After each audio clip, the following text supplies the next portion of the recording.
عبدالحبیب بھائی آپ کی طرف بڑھتے ہیں. ویسے تو خیر ماضی کی یادوں سے متعلق تو یوں کہا جائے کہ چند ایک سلسلے ہمارے ایسے پروگرام ہو چکے ہیں جسے کافی ساری یوں سمجھیے کہ پاسٹ ایکسپیرینس اور ماضی کے کافی واقعات ذاتی تجربات کے طور پر یا جنرل ویسے بھی پروگرام ماشاءاللہ برسوں سے ہو رہے ہیں مدنی چینل پر تو ہوتے ہی چلے آ رہے ہیں. لیکن ظاہر ہے کہ پروگرام نیا ہے تو کوئی یادیں بھی نہیں ہونی چاہیے. تو ایسا تو ہے نہیں کہ نئی پیکنگ کے اندر ہم کو اپنا پرانا مال ڈال دیں گے. بڑی مشکل سے کچھ یادیں ڈھونڈی ہیں جو بڑی مشکل سے. چلے تو آگے بڑھتے ہیں. آپ سے جو پہلی بات میں عرض کرنا چاہوں گا, سنا یہ ہے کہ آپ کے والد صاحب کے تعلق سے, والد صاحب سے شروع کرتے ہیں آپ جی انشاءاللہ ماضی کی یادوں کی طرف چاہیں تو کیا والد صاحب کا جو معاملہ تھا کہ سنا ہے کہ مکہ مکرمہ میں آپ کے والد صاحب کہیں گم ہو گئے تھے, اس کا کچھ واقعہ آپ کے ساتھ ہوا ہے؟ جی دراصل ہوا یہ تھا کہ والد صاحب کا ہارٹ اٹیک ہوا تھا. اس کے بعد ابو کا بائی پاس آپریشن ہوا. اچھا. اللہ. بہت دیر تک ظاہر ریکوری ہوتی ہے اس میں. اس کے بعد پھر یہ ذہن بنا, سب فیملی نے مشورہ کیا کہ ابو کو اب بہتر ہو گئے تو مکہ مدینہ شریف کی حاضری دلانے لے جائیں. تو نارملی ابو اور ہم جب جاتے تھے تو فیملی بھی ساتھ ہوتی تھی. یہ چونکہ شاید اچانک بنا تھا پلان, یہ شارٹ پلان تھا, تو کہا بھائی جان آپ چلے جائیں. تو میں اور ابو ساتھ گئے. پہلا دن تھا مکہ شریف میں, اور ہوا یہ کہ مصف اللہ میں ہماری ایک جگہ تھی دعوت اسلامی والے جہاں بیٹھتے تھے اور جمع ہوتے تھے. تو اس جگہ پر ہم پہلے پہنچے, ہم نے سامان وغیرہ رکھا, کھانا وغیرہ کھایا. پھر ہم نے طے کیا کہ ہم جو ہے وہ عمرہ کر کے بھی واپس یہیں آئیں گے. آگے پیچھے ہو گئے تو بھی یہاں آ جائیں گے. اور والد صاحب برسوں سے جانے والے تھے, راستے کا ان کو پرابلم تھا نہیں. تو ہم دونوں گئے تو ہوا یہ کہ طواف میں ہم آگے پیچھے ہو گئے. تو نارمل سی بات تھی. تو میں نے کہا چلیں عمرہ کر کے ابو آ جائیں گے. تو رات تقریباً میرا خیال ہے 12 بجے ہم گئے ہوں گے عمرہ کرنے. تو 2 ڈھائی 3 بجے میں آ گیا وہاں پر اپنی جگہ پر, حلق وغیرہ کرا لیا. معلوم کیا تو ابو ابھی نہیں آئے تھے.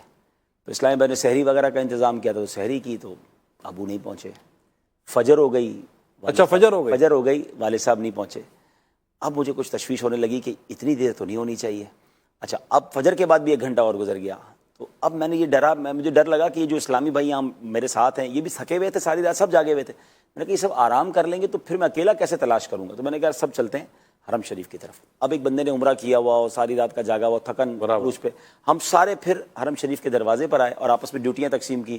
2 کو میں نے صفا مروہ کی سب جانتے تھے والد صاحب؟ ہاں سب ماشاءاللہ جانتے تھے. ہاں تو میں نے کہا 2 صفا مروہ کی طرف چلے جائیں, ایک اسلام میں ذرا طواف والے ایریا میں دیکھ لیں, ایک ذرا ادھر دیکھیں. میں دروازے باب عبدالعزیز کے بالکل باہر میں کھڑا ہو گیا یا بیٹھ گیا کیونکہ وہاں چپل. اچھا پھر میں نے جا کے دیکھا کہ وہ چپل پڑھیں کہ نہیں پڑھے, کیونکہ چپل ہم نے ساتھ رکھے تھے. تو ابو کے چپل اب بھی وہیں تھے. اوکے. اب اس میں 2 تشویش کہ یا تو حرم شریف میں ہیں یا پھر ابو اللہ نہ کرے بیمار ہو گئے, کیونکہ ہارٹ اٹیک سے بائی پاس سے آئے. صحیح ہے. اب میں نے ڈاکٹر رفیق صاحب جو ہمارے مکے کے, ان کو فون کیا کہ میں نے کہا ابو نہیں مل رہے اور کہیں اللہ نہ کرے کوئی پرابلم تو نہیں ہو گئی. تو انہوں نے کہا میں پھر ہاسپٹلز میں چیک کرواتا ہوں. میں نے کہا آپ ہاسپٹل میں چیک کرائیں. ایسا صبح کے 9 بج گئے. 9 بج گئے؟ صبح کے 9 بج گئے. 12 بجے آپ آئے تھے عمرہ کرنے کے لیے. ہاں صبح کے 9 بج گئے. اور اب تھکن اور ہماری بھی, میں اتنا پریشان ہو گیا کہ اب مجھے بہت سارے خیالات آنے لگے. اب مجھے یہ تھا فیملی کہے گی کہ آپ ابو کو لے کر گئے, آپ کو ساتھ رہنا چاہیے تھا, ابھی الگ ہو گئے تو اب اللہ نہ کرے دوبارہ کوئی ہارٹ کا پرابلم ہو گیا, کیا ہو گیا. میں بہت پریشان ہو گیا. تو میں نے سوچا گھر فون کروں بتاؤں. پھر میں نے سوچا میں امیر علیہ سنت کو کال کروں.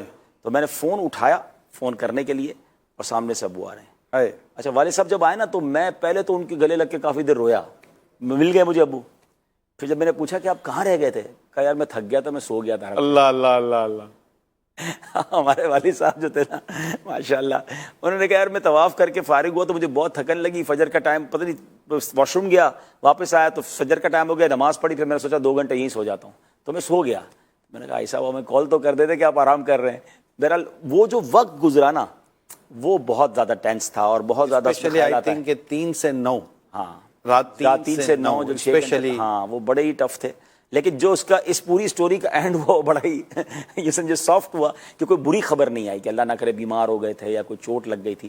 لیکن یہ ضرور اس سے پھر ہم نے بھی ابو کو عرض کیا اور باقیوں سے بھی عرض ہے کہ اگر آپ اپنے طور پہ کوئی ایسا فیصلہ کر رہے ہیں کہ کہیں اور چلے جانا ہے یا آرام کرنا ہے تو ایٹ لیسٹ جو آپ کا ویٹ کر رہا ہے اس کو اطلاع کر دینی. ایسا ہوتا ہے بعض اوقات کہ ہم تھوڑی دیر کے لیے لیٹ جاتے ہیں اور ہم یہ سوچ کے لیٹتے ہیں کہ تھوڑی دیر میں اٹھ جائیں گے. اچھا ایسے میں بعض اوقات لوگ الارم بھی سیٹ نہیں کرتے, ان کو اتنا کانفیڈینس ہوتا ہے کہ ہم اور ابھی آنکھ کھل جائے گی، یا کسی کو کہہ بھی دیتے ہیں تو وہ بھی بھول جاتا ہے، تو پھر پتہ جب آنکھ کھلتی ہے تو بہت سارا معاملہ جو ہے نا نکل چکا ہوتا ہے، اور یہ ہوتا ہے۔ تو ایسے میں واقعی عبدالحبیب بھائی کے اس واقعے سے پتہ چلا کہ اول تو یہ کہ کوشش کرے کہ اس طرح کی کوئی چیز نہ ہو، لیکن کہ انسان ہے، تھکن بھی لگ سکتی ہے، اور تھوڑا آدمی سستانے کے لیے، کمر سیدھی کرنے کے لیے لیٹ بھی سکتا ہے۔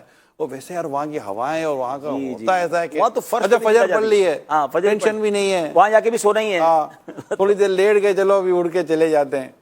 تو کیا اس پر ایک شعر ہے کہ مطلب سوتے ہیں ان کے سائے میں، کوئی ہمیں جگائے کیوں، کوئی ہمیں جگائے کیوں۔ تو یہ لیکن اس ٹائم پر ہو تو رہا ہوگا، نو ڈاؤٹ بہت ٹینس ٹائم تھا، اس میں بہت کچھ سیکھنے کو بھی ملا کہ ہمیں خاص طور پر اگر ایسے بزرگ ہوں تو یا تو ہم میں سے کسی کو ساتھ ہی ان کے رہنا چاہیے، یا ٹیلی فون نمبرز کا تبادلہ اس طرح ہو جانا چاہیے۔ اسی طرح مجھے ایک اور واقعہ یاد آ گیا، طواف پہ عموماً عبدالحبیب بھائی لوگ چھوٹ تو جاتے ہیں، کوئی جگہ فکس کر لینی چاہیے، چھوٹ تو جاتے ہیں، جگہ فکس کر لینی چاہیے کہ اب یہاں پر آ جائیں، ٹھیک ہے نا، تو وہ جگہ پر آ جاتے ہیں۔ اب مجھے ایک اور واقعہ یاد آیا کہ ایک بار مکہ شریف میں ہی ہم بالکل طواف کے لیے جا ہی رہے تھے، پہلا عمرہ تھا، تو ایک بہت بزرگ بیچارے، بڑی عمر تھی ان کی، اور حرم شریف کے دروازے پر بیٹھ کے رو رہے تھے۔ میں نے ان سے پوچھا کہ بابا جی کیا ہو گیا؟ تو وہ کہتے ہیں کہ میں آیا ہوں، آج ہی رات پہنچا ہوں، طواف کیا، عمرہ کیا، میرے قافلے والے بچھڑ گئے۔ اچھا، اب ایک بہت اہم بات یہ ہے کہ جب بھی مکہ شریف پہنچے یا مدینہ شریف پہنچے نا، سب سے پہلے جتنے بھی لوگ ہیں فیملی کے یا گروپ کے، سب کو ہوٹل کا کارڈ دے دیں، کیونکہ سب کو راستے تھوڑی پتہ ہے کہ حرم سے واپس نکلیں گے تو وہ کسی بھی گیٹ سے نکلیں گے، راستہ ہی چینج ہو جائے گا۔ اب وہ بابا جی کے پاس نہ اپنے کاروان والوں کا نام پتا، نہ ہوٹل کا نام پتا، کچھ بھی نہیں پتا تھا۔ اب میں نے کہا یار ان کو کس طرح ان کا رابطہ کرواؤں؟ تو میں نے پوچھا آپ کے پاس آپ کے پاکستان کا نمبر ہے؟ انہوں نے کہا ہے۔ میں نے پاکستان ان کے گھر فون ملایا، مکے سے ہم نے پاکستان کال ملائی، میں نے کہا یہ آپ کے گھر کے بابا ہیں، یہ بچھڑ گئے ہیں اپنے قافلے والوں سے۔ انہوں نے کہا آپ کہاں ہیں؟ میں نے جگہ بتائی، پھر میں نے اپنا نمبر دیا، وہ قافلے والوں کو انہوں نے نمبر دیا، تھوڑی دیر بعد پھر ہمیں کال آئی، وہ بابا جی کو بھیجنے، انہوں نے بندہ بھیجا اور وہ بابا جی گئے۔ لیکن ایسا آدمی جس کو نہ موبائل جس کے پاس ہو، نہ کوئی کانٹیکٹ ڈیٹیل ہو، بہت تکلیف میں آ جاتے ہیں۔ دروازے بھی اتنے تقریباً سیم، نئے جانے والے کے لیے تو اس میں یہ ایشوز ہوتے ہیں کہ وہ کون سے دروازے سے داخل ہو، اور رقم لکھا ہوگا اور وہ کیا اس کا سمجھے گا یا نہیں سمجھے گا۔ اپنے عزیزوں کو یا اپنے ساتھیوں کو جب بھی آپ اپنے ساتھ کسی بھی سفر پہ لے کے جائیں، یہ مکہ مکرمہ یا مدینہ منورہ اللہ نصیب فرمائے وہاں کا سفر، لیکن یہ دیکھا گیا ہے کہ کہیں بھی آپ سفر پہ لے کے جاتے ہیں تو کنوینس چھوٹ جانے کا یا کہیں بچھڑ جانے کا، کہیں چلے گئے تو واپسی کا روٹ نہیں مل رہا ہوتا، وہ نئی نئی جگہیں ہوتی ہیں، تو ہے یہی کہ کوئی ایسا رابطے کا انداز یا کوئی ایسی نشانی ہو، بہت پریشان۔ اور جو لوگ اس طرح بچھڑ جاتے ہیں ان کو یہ سوچنا چاہیے کہ یار میں تو پریشان ہوں، لیکن مجھے ڈھونڈنے میں جو ان کو پریشانیاں ہو رہی ہوں گی وہ اپنی مطلب اس کیا ہوگا۔ تو آج کل کمیونیکیشن کا دور ہے، کوشش کیجئے کہ موبائل فون ہو، اور ایسے سفر میں موبائل فون سائلنٹ بھی نہ ہو۔